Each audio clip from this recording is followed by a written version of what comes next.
Domingo 5 de septiembre, 23º domingo del tiempo ordinario. Lectura del Evangelio de Marcos. En aquel tiempo dejó Jesús el territorio de Tiro, pasó por Sidón, camino del lago de Galilea, atravesando la Decápolis, y le presentaron un sordo, que además apenas podía hablar, y le piden que le imponga las manos. Él, apartándolo de la gente a un lado, le metió los dedos en los oídos y con la saliva le tocó la lengua. Y mirando al cielo suspiró y le dijo: Efetá, esto es, ábrete. Y al momento se le abrieron los oídos, se le soltó la traba de la lengua y hablaba sin dificultad. Él les mandó que no lo dijeran a nadie, pero cuanto más se lo mandaba, con más insistencia lo proclamaban ellos.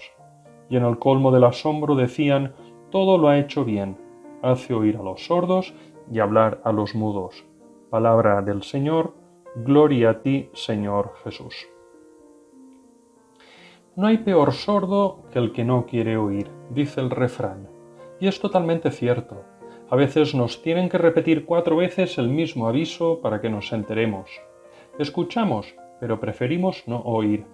Seguro que en algún momento nos han dicho: ¿por qué cuando te hablo no me escuchas? O todavía algo peor, no nos enteramos de lo que le está pasando a la gente de nuestro alrededor, tal vez cerca, en el entorno de la propia familia, o en las familias de la propia comunidad, o en la aldea, el pueblo o la ciudad.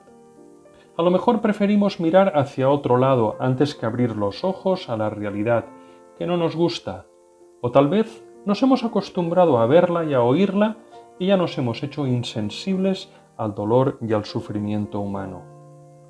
El Evangelio de hoy nos presenta a un enfermo, como nosotros, que es sordo, y lo llevan ante Jesús para que le abra los oídos.